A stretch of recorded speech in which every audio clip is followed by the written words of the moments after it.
Bonjour tout le monde. Bonjour, Salut José. Salut Daniel. Daniel. Bonjour. J'espère que vous allez bien. Nous avons entrepris dimanche notre deuxième semaine du carême où Dieu nous invite à écouter son Fils bien-aimé. Jésus étant parole faite chair, prions-le ensemble avec le psaume et l'évangile d'aujourd'hui. Père tout aimant, je te prie de me libérer de toute présomption et de toute hypocrisie. Je désire que tu sois le centre de ma vie. Éclaire ma prière, je t'appartiens. Et c'est par amour que je veux servir les autres à la suite de ton Fils Jésus. Amen. Amen. Alors aujourd'hui, on prie avec le psaume 49-50. Si vous avez une Bible, vous allez lire que ce psaume appartient au recueil d'Asaph. Asaph, c'était un des responsables de la musique et du chant sacré du temps de David. Dans un des petits fascicules célébrés des heures que je possède, ma collègue de Novalis, Lise Lachance, avait écrit que la maison de disques Harmonia Mundi avait produit un disque compact sous le titre La musique de la Bible révélée, sur lequel se trouvent 14 chants, dont 7 psaumes, qui sont chantés en hébreu avec un accompagnement de musique. Alors, par curiosité, je suis allé voir sur YouTube si on pouvait le trouver. À cette heure, on trouve tellement toutes sortes de choses qu'on ne sait jamais. Et oui, je l'ai trouvé. Alors, n'hésitez pas à faire comme moi, d'aller sur YouTube. Vous recherchez dans la barre, là, recherchez la musique de la Bible révélée. Puis là, vous allez avoir l'occasion d'entendre plusieurs textes là, bibliques, dont les psaumes, qui sont chantés en hébreu, avec une musique hébraïque, bien sûr. Puis c'est beau, c'est beau. C'est sûr qu'on ne comprend pas les mots, là, mais je trouve quand même que c'est priant, juste la musique, là, c'est doux, puis ça vaut la peine. Allez voir ça. Oh, tu viens de piquer notre curiosité. Oui, On va aller voir ça. c'est en plein ça. Prions maintenant notre psaume dont le répond est « À celui qui veille sur sa conduite, je ferai voir le salut de Dieu. » Écoute, mon peuple, je parle. Israël, je te prends à témoin. Je ne t'accuse pas pour tes sacrifices, tes holocaustes sont toujours devant moi. À celui qui veille sur sa conduite, je ferai voir le salut de Dieu. Vais-je manger la chair des taureaux et boire le sang des béliers? Offre à Dieu le sacrifice d'action de grâce. Accomplis tes vœux envers le Très-Haut. À celui qui veille sur sa conduite, je ferai voir le salut de Dieu. Qu'as-tu à réciter mes lois, à garder mon alliance à la bouche, toi qui n'aimes pas les reproches et rejettes loin de toi mes paroles? À celui qui veille sur sa conduite, je ferai voir le salut de Dieu. Voilà ce que tu fais. Garderai-je le silence? Penses-tu que je suis comme toi, qui offre le sacrifice d'action de grâce? Celui-là me rend gloire. À celui qui veille sur sa conduite, je ferai voir le salut de Dieu. Alors, c'est un psaume où on se fait brosser un peu. Hein? Oui, yes, j'ai lu ça juste avant. Alors, on change-tu? On va le garder. On va le garder. Alors, c'est un psaume qui offre une perspective profonde sur le véritable sens du culte puis du sacrifice. Puis, si vous avez remarqué, c'est Dieu qui parle. Hein? Dans les autres psaumes, c'est toujours le psalmiste là, ou David qui parle, mais ça serait le seul là, où c'est vraiment Dieu lui-même là, qui s'adresse à nous autres. Puis ce psaume ne se contente pas de souligner l'importance des rites, des sacrifices rituels, mais il nous invite également à méditer sur le sacrifice de gratitude et d'obéissance véritable. Sans condamner la pratique des sacrifices d'animaux, Dieu indique clairement qu'il n'a pas besoin des offrandes de son peuple. Puis ce point est essentiel à la compréhension du psaume, justement, 49-50. Dieu précise que toutes les créatures lui appartiennent déjà. Hein? C'est lui qui les a créées. Fait que, il n'a pas besoin de nous autres. Hein?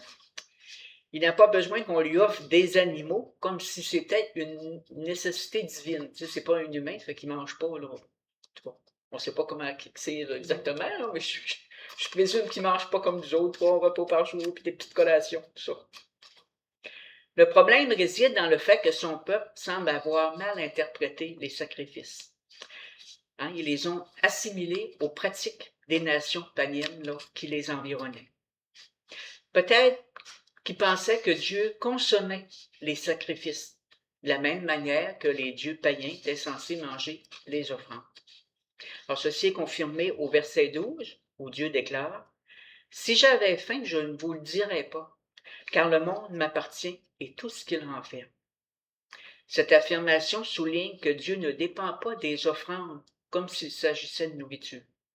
Au contraire, le monde entier lui appartient déjà et il n'a besoin de rien de la création pour suivre, pour survivre ou satisfaire là, un besoin. C'est un bel éclaircissement. Oui. Je trouve vraiment que c'est un bel éclaircissement. Oui, puis j'avais jamais fait attention qu'il y avait un psaume, que c'était pas un humain qui parlait. C'était Dieu qui parlait. Oui, c'était Dieu qui s'adressait. Tu sais, on dit qu'il nous brasse, là, mais d'un sens, moi je l'apprécie parce qu'il est le gardien. Oui. Il est le gardien de cet amour-là, fait que... Puis il a raison, rien, hein, tu sais. Ben oui, c'est ça. Parce que quand il dit, là, quand tu as récité mes lois, garder mon alliance à la bouche, c'est vrai, on récite bien facilement les paroles de Dieu, mais une fois qu'on est sorti de l'église, des fois, tannant à côté qui n'a pas arrêté de parler, puis l'autre qui rotait, ben, tu sais, on est facile, ça critique. Oui, on est facile, ça critique, hein, tu sais, Mm-hmm. ça fait qu'il a raison de nous brasser, puis il devrait peut-être avoir plus qu'un psaume d'ailleurs qui le fait, mais bon, dans la Bible, il y a quand même bien les paroles de Dieu, là, où on peut voir Dieu qui nous remet en question. Il nous remet en question, mais tout le temps vers l'amour. Hein? Oui. Il ne nous remet pas en question pour nous punir. Il nous remet en question vers l'amour. Pour qu'on se convertisse, puis qu'on revienne, c'est ça, au chemin d'amour. Oui, c'est bien vrai.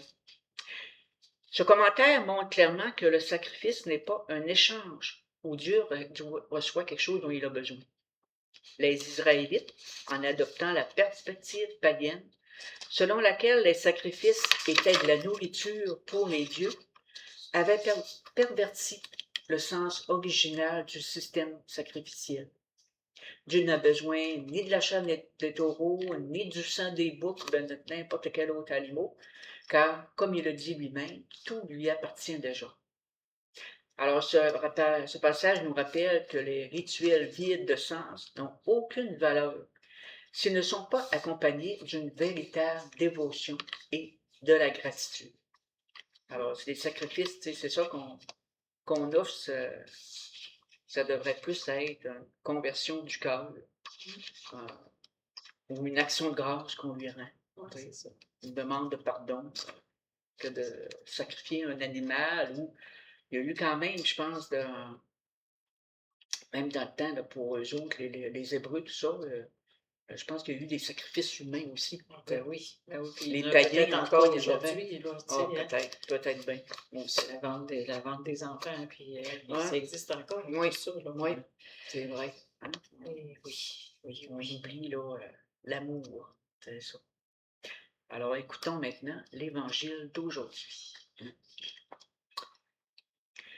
Ta parole, Seigneur, est vérité, et ta loi, délivrance. Rejetez tous les crimes que vous avez commis, faites-vous un cœur nouveau et un esprit nouveau. Ta parole, Seigneur, est vérité, et ta loi, délivrance. Évangile de Jésus-Christ selon saint Matthieu. Gloire à toi, Seigneur. 23, versets 1 à 12. En ce temps-là, Jésus s'adressa aux foules et à ses disciples et il déclara: Les scribes et les pharisiens enseignent dans la chair de Moïse. Donc, tout ce qu'ils peuvent vous dire, faites-le et observez-le. Mais, donc, tout ce qu'ils peuvent vous dire, faites-le et observez-le. Mais n'agissez pas d'après leurs actes, car ils disent et ne font pas. Ils attachent de pesants fardeaux difficiles à porter et ils en changent et il en charge les épaules des gens. Mais eux-mêmes ne veulent pas les remuer du doigt. Toutes leurs actions, ils les font pour être remarqués des gens. Ils élargissent leurs phylactères et rallongent leurs franges. Ils aiment les places d'honneur dans les dîners, les sièges d'honneur dans les synagogues et les salutations sur les places publiques. Ils aiment recevoir des gens le titre de rabbi.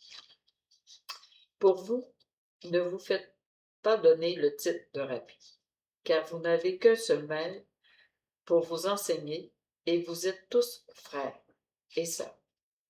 Ne donnez à personne sur terre le nom de Père, car vous n'avez qu'un seul Père, celui qui est aux cieux. Ne vous faites pas non plus donner le titre de Maître, car vous n'avez qu'un seul Maître, le Christ. Le plus grand parmi vous sera votre serviteur. Qui s'élèvera sera abaissé, qui s'abaissera sera élevé. Acclamons la parole de Dieu. Louange à toi, Seigneur Jésus. Quand je cherchais sur Internet de quoi préparer un commentaire, je suis tombée sur une homélie que le pape François avait prononcée en juin 2015. Puis ça rejoignait vraiment ce que il me dit à chaque fois que je tombe sur ce texte-là. Écoutez. Dans l'Évangile d'aujourd'hui, Jésus condamne l'incohérence et la duplicité de nos relations avec Dieu et avec notre prochain.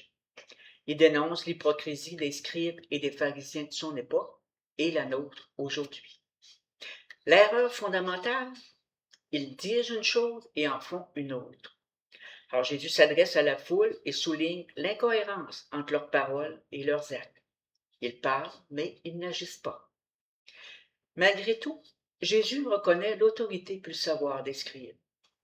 Ils siègent dans la chair de Moïse. Par conséquent, faites et observez tout ce qu'ils vous disent, mais n'imitez pas leur conduite, car ils disent, mais n'agissent pas. Jésus énumère plusieurs points qui révèlent cette incohérence. Certains scribes et pharisiens imposent des lois sévères au peuple. Ils connaissaient bien les lois, mais ils ne les appliquaient pas, ni n'utilisaient leur savoir pour alléger le fardeau du peuple. Ils faisaient tout pour être vus et loués. Ils portaient des robes spéciales pour la prière. Ils aimaient occuper des places importantes et être salués sur la place publique. Ils voulaient être appelés maîtres. Ils représentaient un type de communauté qui entretenait, légitimait et alimentait les différences de classe et de statut social. Une communauté qui légitimait les privilèges des puissants et la position inférieure des faibles. Or, s'il y a bien une chose que Jésus n'aime pas, ce sont les apparences trompeuses. Comment lutter contre cette incohérence? À quoi devrait ressembler une communauté chrétienne? Alors, le pape François, il écrivait « Tout travail et toute responsabilité liée à la vie communautaire doivent être assumés comme un service. Le plus grand parmi vous sera votre serviteur. Nul ne devrait être appelé maître, rabbin, père ou guide, car la communauté de Jésus doit maintenir, légitimer et cultiver, non pas les différences, mais la fraternité.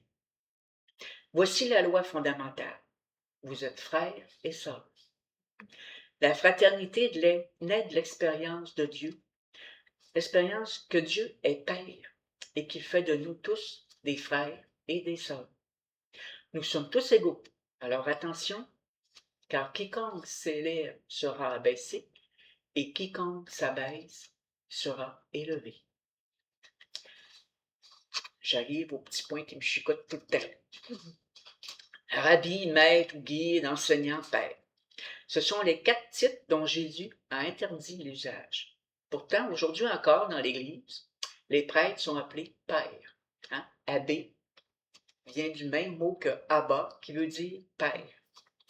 Nombreux sont ceux qui étudient dans des universités catholiques et obtiennent le titre de docteur, enseignant. Beaucoup reçoivent un accompagnement spirituel et des conseils de la part de ceux qu'on appelle directeurs spirituels, des guides. L'important est de comprendre pourquoi Jésus a interdit l'usage de ces titres. S'ils servent à affirmer l'autorité, le pouvoir d'une personne, à nourrir la vanité et l'égoïsme, ils sont mal utilisés. Et cette personne mérite la critique de Jésus. Hein? Si on se pète les bretelles parce qu'on est un abbé, un évêque, même le pape, une chance, nos papes le pape François, en tout cas, était bien humble.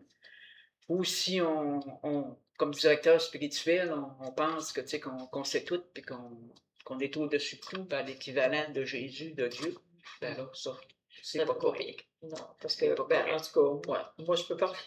Moi, j'allais dire ça dans ta pipe. Oh non, j'ai pas de trouble.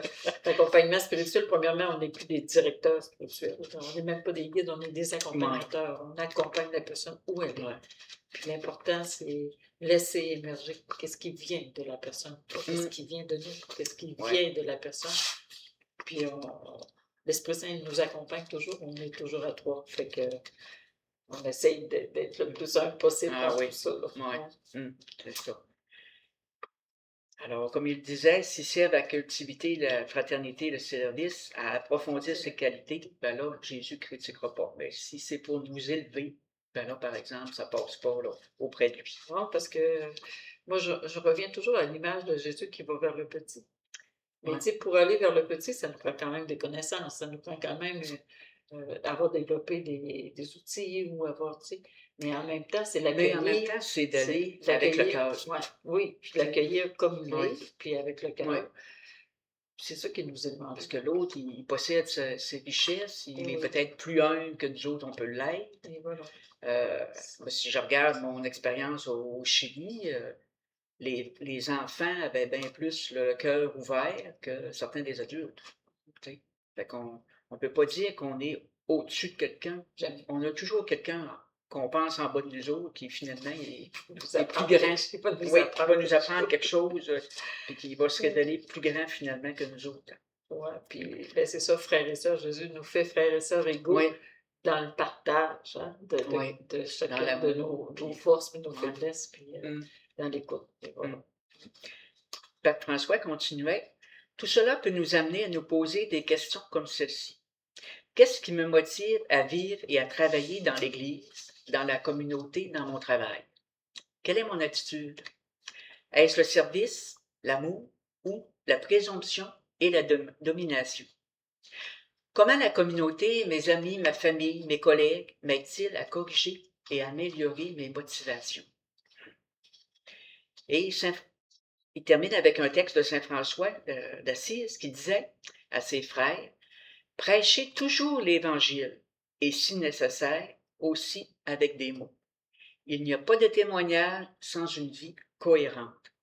Aujourd'hui, nous avons moins besoin d'enseignants que de témoins courageux, convaincus et convaincants, des témoins qui n'ont pas honte du nom du Christ et de sa croix, ni devant les lions rugissants, ni devant les puissances de ce monde. » Voilà, tout un défi. Oui, je trouve un petit texte que on a certains gouvernements qui devraient lire, tu sais.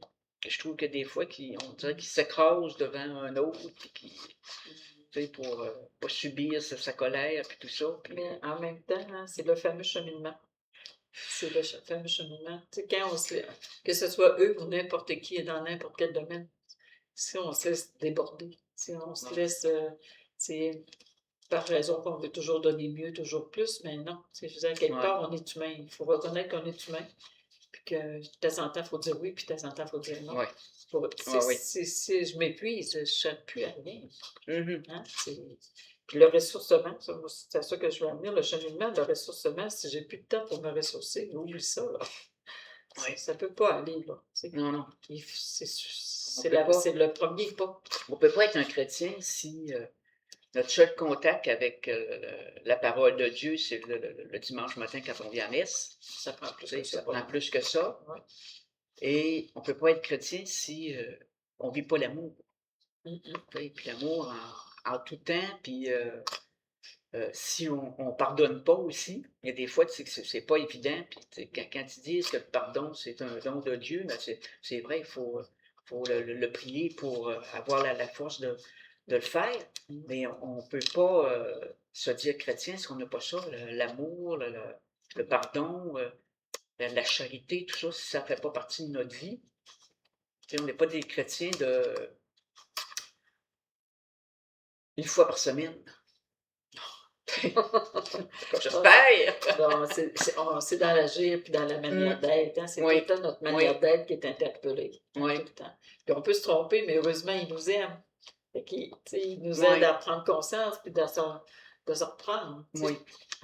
C'est ça l'ouverture. Mais tu sais, ça dit que c'est important le contact avec sa parole de Dieu, pas juste l'avoir une fois par semaine. Non. Parce que comme le petit psaume, je ne sais pas s'il vient un dimanche. Peut-être pas. Mais c'est important de l'avoir pour se faire botter le derrière un petit peu. Des fois qu'on a besoin de ça. Oui. On demeure des humains. Hein? Oui, voilà, c'est ça. Oui, profondément humain. Déposons-nous maintenant dans la main de Dieu pour une dernière prière, en commençant avec le Notre Père. Notre Père, qui es aux cieux, que ton nom soit sanctifié, que ton règne vienne, que ta volonté soit faite sur la terre comme au ciel. Donne-nous aujourd'hui notre pain de ce jour. Pardonne-nous nos offenses, comme nous pardonnons aussi à ceux qui nous ont offensés. Et ne nous laisse pas entrer en tentation, mais délivre-nous du mal. Amen. Seigneur Jésus, en méditant sur ton évangile, je réalise que je m'inquiète souvent de choses futiles, oubliant ce qui devrait être ma principale préoccupation, répondre à ton amour. Ma foi ne doit pas s'exprimer seulement par des rituels ou des dévotions, mais par des actes concrets d'amour envers Dieu et envers mon prochain. Aide-moi, accorde-moi ta grâce, afin que je sache aimer en me dépouillant de toute vanité et du désir de plaire à autrui. Amen. Laissons-nous avec notre chanteur et je vous souhaite une belle semaine. Oui, belle semaine.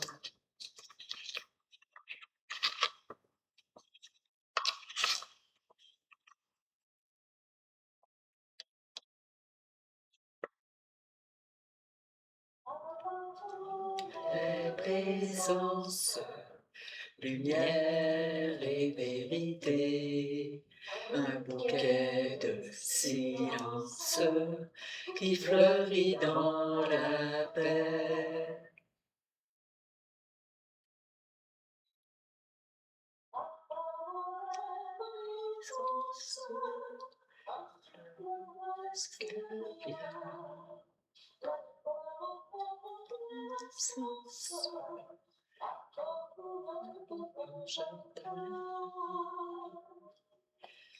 Ta parole est présence, lumière et vérité, un bouquet de silence qui fleurit dans la paix.